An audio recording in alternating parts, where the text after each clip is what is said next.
वक्फ कानून ने बदल दी यूपी के चुनाव की तस्वीर। 2027 से पहले हो गया बड़ा खेला, पीछे रह गए अखिलेश और माया। आजाद समाज पार्टी के खेल से बीजेपी भी हैरान, सीएम योगी परेशान, मायावती को भी खोलना पड़ा मोर्चा। चंद्रशेखर आजाद की चाल से अमित शाह भी अनजान। एक ही झटके में एकलव्य ने बदल कर रख दी चाणक्य नीति। वक्फ कानून के आने के बाद देश भर में हंगामा मचा हुआ है। जम्मू कश्मीर की विधानसभा में विधायक मारपीट पर उतारू हैं। अखिलेश यादव अपना वोट बैंक साधने में लगे हैं, जबकि बीजेपी नए कानून को धार देकर अपना वोट बैंक मजबूत कर रही है। लेकिन मायावती इसमें कहीं पीछे भी नजर नहीं आ रही। जिस मुद्दे पर तमाम विपक्षी दल आक्रामक हैं, उसी पर मायावती की पार्टी में खामोशी ये बता रही है कि जोश की बेहद कमी है। कार्यकर्ता निराश हैं, लेकिन ठीक इसके उलट बसपा के विकल्प के तौर पर उभर रही आजाद समाज पार्टी का जोश आई है और उनका कुनबा भी लगातार बढ़ रहा है। चंद्रशेखर आजाद ने अपनी चाल से एक ऐसी रणनीति को काटा जिसके बारे में कोई सोच भी नहीं सकता था, क्योंकि यूपी में अब तक मुसलमानों के वोटों का सबसे बड़ा ठेकेदार सपा को माना जाता रहा है।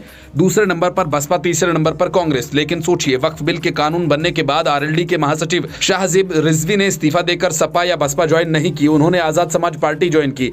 आप इसे आम ज्वाइनिंग मत समझिए। 2027 के परिप्रेक्ष्य में इसके बहुत बड़े मायने हैं, क्योंकि उनके लिए सपा, बसपा और कांग्रेस सबके दरवाजे खुले थे, लेकिन चंद्रशेखर आजाद को उन्होंने अपना नेता चुना। इसका मतलब यह है कि शाहजेब को भी लगता है कि बीजेपी को अगर कोई टक्कर दे रहा है तो वो चंद्रशेखर आजाद हैं।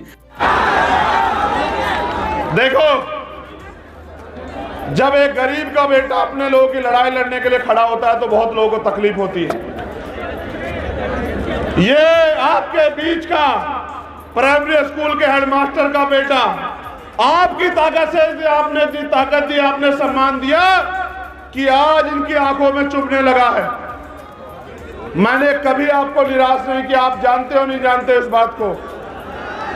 चंद्रशेखर आजाद का विजन क्लियर है, लोगों को जोड़ने की क्षमता का कोई तोड़ नहीं। इसलिए शाहजेब रिजवी के साथ सैकड़ों लोग आजाद समाज पार्टी ज्वाइन करने पहुंचे। आरएलडी के एक और महासचिव ने आजाद समाज पार्टी ज्वाइन की। आप ये समझिए कि पश्चिमी उत्तर प्रदेश में आरएलडी का गढ़ है और उसी में चंद्रशेखर आजाद ने सेंधमारी की है। और अगर वो वहां आरएलडी को पटखनी देने में कामयाब हो गए तो 2032 तक उनकी पार्टी कहां तक पहुंचेगी ये कहना मुश्किल नहीं है, क्योंकि यूपी में करीब 20% मुसलमानों की आबादी है जो सीधे 150 सीटों पर असर डालते हैं। क्योंकि 143 सीटें ऐसी हैं जहां 20% से ज्यादा मुस्लिम हैं, 43 सीटें ऐसी हैं जहां 30 से 40% मुस्लिम हैं और 30 सीटें ऐसी हैं जहां पर 40% से ज्यादा मुस्लिम हैं, जहां सीधे तौर पर उनके वोट के बिना कोई नहीं जीत सकता। वक्फ कानून आने के बाद वैसे भी यूपी में फिजा बदलने का अंदेशा है। कुछ राजनीतिक जानकारों का कहना है कि बीजेपी के लिए भी कानून बैकफायर कर सकता है, क्योंकि इससे हिंदुओं का कोई फायदा या नुकसान नहीं होना है और मुसलमान बड़ी संख्या में नाराज हैं। तो सौगात मोदी देकर बीजेपी जो अलग मुसलमानों के भीतर जलाने चाहती थी, उसकी लौ पहले झोंके में ही बुझती नजर आ रही है। चंद्रशेखर आजाद इस मौके का फायदा उठाकर मुस्लिम समाज में अपनी